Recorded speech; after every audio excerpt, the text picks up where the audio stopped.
Saviez-vous que le colibri, le plus petit oiseau du monde, peut battre ses ailes jusqu'à 80 fois par seconde et, chez certaines espèces minuscules, même 90 fois par seconde, créant un effet de suspension dans l'air qui défie directement notre compréhension de l'aérodynamique conventionnelle? Non seulement il est capable de rester immobile dans les airs, mais il peut aussi voler en arrière, sur les côtés et même à l'envers, avec une agilité qui frise l'impossible pour toute autre créature ailée. Ce prodige ailé est une énigme vivante, une véritable machine biologique qui opère aux limites de la physique et de la biologie. Son vol est si unique que les scientifiques ont consacré des décennies à en démêler les secrets, révélant des adaptations extraordinaires qui nous forcent à reconsidérer ce que nous pensions savoir sur l'art de voler.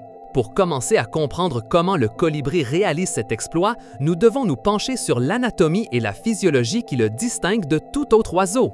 La clé de cette énigme réside dans la mécanique unique de ses ailes. Contrairement à la plupart des oiseaux qui génèrent la majeure partie de la portance uniquement à la descente, le colibri produit une force de portance à la fois lors du battement descendant et du battement ascendant. Ses ailes ne sont pas des plaques rigides, ce sont des structures hautement flexibles et capables de pivoter de près de 180 degrés au niveau de l'articulation de l'épaule, une caractéristique qu'aucun autre vertébré volant ne possède de manière aussi prononcée. Cette rotation permet à l'aile de s'inverser partiellement pendant la remontée, présentant une surface inférieure à l'air qui, combinée à une supination rapide, génère une force ascendante nette. Imaginez un instant une pale de ventilateur qui pourrait inverser son angle d'attaque à chaque demi-cycle, créant une poussée constante. C'est, en substance, ce qui se passe au niveau microscopique avec chaque plume, avec chaque filament. Le mouvement des ailes du colibri n'est pas un simple battement de haut en bas. C'est un motif tridimensionnel complexe qui trace une figure similaire à un 8 horizontal, connu sous le nom de lemniscate. Pendant le battement vers le bas, ou phase de force, les ailes se déplacent vers l'avant et légèrement vers le bas, la surface dorsale étant orientée vers le haut, poussant l'air vers le bas et vers l'arrière. C'est à ce moment que la majeure partie de la portance et de la poussée vers l'avant sont générées. Ensuite, pendant le battement vers le haut, ou phase de récupération, les ailes pivotent presque complètement, inversant leur orientation et se déplaçant vers l'arrière et légèrement vers le haut. Contrairement à ce que l'on pensait, ce battement ascendant n'est pas passif. Il contribue pour une part significative, jusqu'à 25% voire plus, de la portance totale requise pour le vol stationnaire.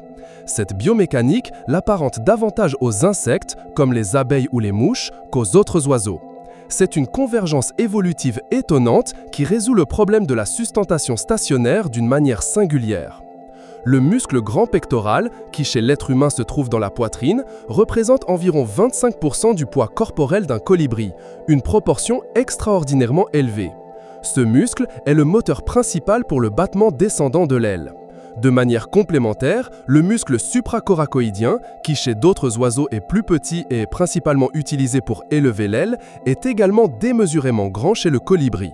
Ce muscle, via un tendon qui passe par une structure osseuse appelée foramen trios, élève l'aile pour le battement ascendant. La puissance que ces muscles doivent générer est monumentale. Pour le visualiser, considérez que la puissance qu'ils développent par unité de masse musculaire est plus du double de celle qu'un athlète olympique est capable de générer au summum de sa performance. Leurs cellules musculaires sont remplies de mitochondries, les centrales énergétiques du corps, avec une densité qui dépasse de loin celle de tout autre animal, ce qui leur permet de produire l'énergie nécessaire à une vitesse vertigineuse. Ce mouvement musculaire incessant et puissant exige un apport d'énergie constant et massif. Pour maintenir cette performance étonnante, le colibri possède le métabolisme le plus élevé de tous les vertébrés. Son petit corps est une véritable machine à brûler de l'énergie avec un besoin insatiable de carburant. Pensez que si un être humain avait le métabolisme relatif d'un colibri, il aurait besoin de consommer environ 300 kg de nourriture par jour pour survivre. Le colibri, quant à lui, ingère du nectar qui représente jusqu'à 2 fois son poids corporel quotidiennement. Ce nectar, riche en sucres simples comme le saccharose et le fructose, est digéré et absorbé avec une efficacité étonnante, presque 100% en moins de 20 minutes. Son cœur bat à une vitesse vertigineuse, atteignant jusqu'à 1260 battements par minute en plein vol. Son rythme respiratoire est également frénétique, avec environ 250 respirations par minute. L'anatomie osseuse du colibri est également parfaitement adaptée au vol stationnaire.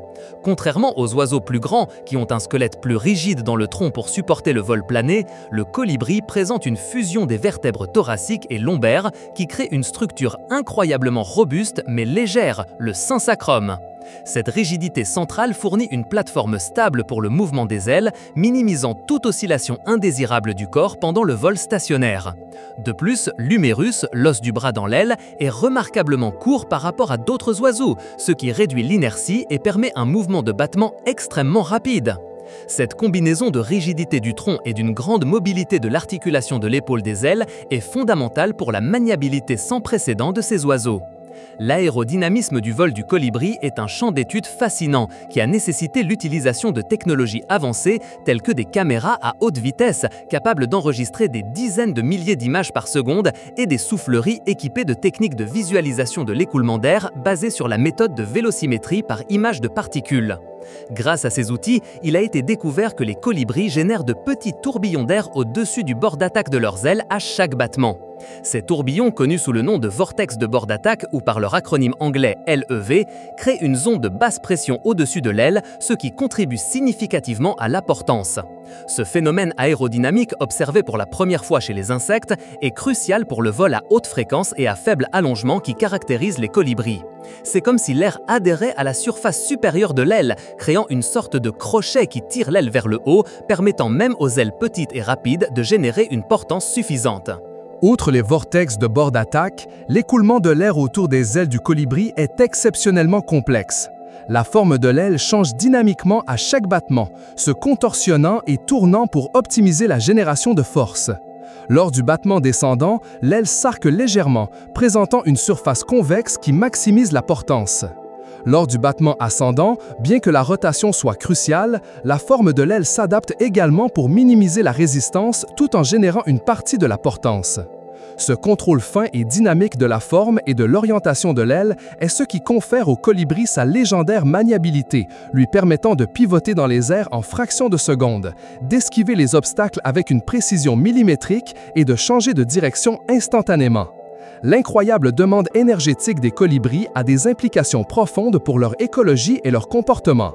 Étant donné que leur principale source d'énergie est le nectar floral, riche en sucre, les colibris ont développé une relation de coévolution intime avec les plantes qu'ils pollinisent. De nombreuses fleurs adaptées à la pollinisation par les colibris possèdent des structures tubulaires longues et étroites que seul le bec et la langue spécialisée du colibri peuvent atteindre. La langue du colibri est un organe étonnant. Elle est longue et bifide à l'extrémité, avec de petits poils ou lamelles qui agissent comme des capillaires, permettant au nectar d'être absorbé rapidement par capillarité au contact de la surface du liquide, même lorsque l'extrémité de la langue est immergée. C'est comme une éponge moléculaire qui se remplit instantanément. Cette dépendance au nectar signifie que les colibris doivent se nourrir presque constamment, visitant souvent des centaines, voire des milliers de fleurs par jour. Ils peuvent consommer jusqu'à 150% de leur poids corporel en nectar sur une période de 24 heures. Pour survivre aux périodes d'inactivité, comme la nuit ou les jours froids et avec peu de nourriture, les colibris ont une stratégie d'économie d'énergie unique appelée torpeur. Pendant la torpeur, ils abaissent drastiquement leur température corporelle, leur rythme cardiaque et leur taux métabolique, réduisant la consommation d'énergie jusqu'à 95%. C'est comme entrer dans un bref état d'hibernation chaque nuit. Un colibri peut passer d'une température corporelle normale de 40 degrés Celsius à 18 degrés Celsius ou même moins, pour ensuite récupérer complètement en quelques minutes lorsque le soleil se lève à nouveau. C'est un exemple extrême d'adaptation physiologique pour surmonter les limitations énergétiques imposées par leur vol étonnant. La thermorégulation est un autre défi monumental pour le colibri. Avec un métabolisme aussi élevé, ils génèrent une énorme quantité de chaleur résiduelle. Leurs corps minuscules ont une grande surface par rapport à leur volume, ce qui les aide à dissiper rapidement la chaleur. Cependant, dans les environnements chauds, ils doivent trouver des moyens supplémentaires de se rafraîchir, comme chercher l'ombre ou même s'immerger brièvement dans l'eau. Dans les climats froids, leur taux métabolique élevé est un avantage, mais ils doivent consommer encore plus de nourriture pour maintenir leur température corporelle. Il a été observé que certaines espèces, comme le colibri anaoko des Andes, qui vit à des altitudes élevées, possèdent des adaptations spécifiques pour supporter le froid extrême, telles qu'un plumage plus dense et la capacité d'entrer en torpeur profonde et prolongée. Le monde sensoriel des colibris est également un composant vital de leur succès. Ils possèdent une vision exceptionnelle, avec la capacité de percevoir des couleurs qui vont au-delà du spectre visible pour les êtres humains, y compris l'ultraviolet. Cette capacité est cruciale pour localiser les fleurs qui réfléchissent la lumière ultraviolette, agissant comme de véritables balises pour eux. Leurs yeux ont une densité élevée de photorécepteurs et un traitement visuel extrêmement rapide, ce qui leur permet de percevoir le monde au ralenti par rapport à nous. C'est indispensable pour esquiver les obstacles tout en volant à des vitesses étonnantes et pour détecter les petits insectes qui complètent leur régime de nectar, fournissant des protéines essentielles. Leur ouïe est également fine et ils l'utilisent à la fois pour la communication et pour détecter la présence de prédateurs ou de concurrents. Le colibri n'est pas seulement une merveille d'ingénierie biologique, c'est aussi un pilier fondamental dans de nombreux écosystèmes. Son rôle de pollinisateur est irremplaçable pour des milliers d'espèces de plantes à fleurs en Amérique, de l'Alaska à la Terre de Feu. En se nourrissant de nectar, il transporte le pollen d'une fleur à l'autre, facilitant la reproduction des plantes. Beaucoup de ces plantes ont coévolué avec les colibris, développant des caractéristiques spécifiques dans leurs fleurs, telles que des couleurs vives, l'absence de fragrance prononcée, étant donné que l'odorat du colibri n'est pas son sens principal pour la recherche de nectar, et une production abondante de nectar à des profondeurs que seul le bec d'un colibri peut atteindre. Un exemple emblématique est la relation entre le colibri à long bec et les fleurs d'Heliconia, dont les courbures correspondent parfaitement à la forme de l'oiseau. Malgré leur taille minuscule, les colibris sont incroyablement territoriaux et agressifs, surtout autour des sources de nourriture précieuses. Il n'est pas rare d'observer d'intenses batailles aériennes entre colibris pour le contrôle d'un abreuvoir ou d'un groupe de fleurs. Ces affrontements sont un ballet de manœuvres acrobatiques à grande vitesse, avec des piquets, des virages brusques et des poursuites qui démontrent encore plus leur maîtrise du vol. La diversité des colibris est étonnante, avec plus de 350 espèces identifiées. Ils varient énormément en taille, du zonzoncito ou colibri abeille de Cuba, qui, avec ses 5 cm de long et 2 grammes de poids, est l'oiseau le plus petit du monde, jusqu'au colibri géant des Andes, qui mesure jusqu'à 23 cm et pèse 20 grammes, rivalisant en taille avec un étourneau. Chaque espèce a développé des adaptations uniques à sa niche écologique, ce qui démontre la polyvalence de ce plan corporel de base. La capacité de vol du colibri a été une source intarissable d'inspiration pour l'ingénierie et la robotique. Les scientifiques et les ingénieurs ont tenté de reproduire le vol du colibri dans des micro-véhicules aériens sans pilote, connus sous l'acronyme anglais MAV, Micro Air Vehicles, ou simplement des drones inspirés par la nature.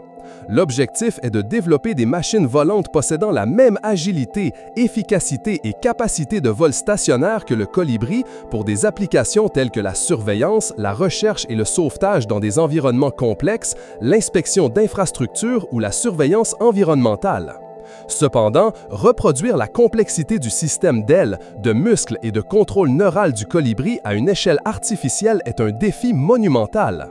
Un exemple notable est le Hummingbird UAV développé par Aérovironnement, capable de voler en avant, en arrière, latéralement et aussi de planer. Bien que ce prototype fût une étape impressionnante, il est encore loin de l'efficacité et de l'adaptabilité d'un vrai colibri.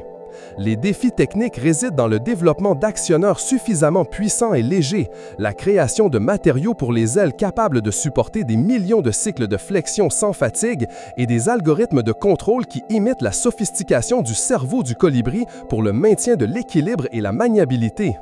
La bio-inspiration continue de stimuler la recherche et chaque découverte sur le colibri nous rapproche un pas de plus du déverrouillage des secrets de la locomotion aérienne la plus efficace de la planète. L'étude du vol du colibri n'est pas qu'une curiosité scientifique, c'est une fenêtre ouverte sur les principes fondamentaux de l'aérodynamique et de la biologie.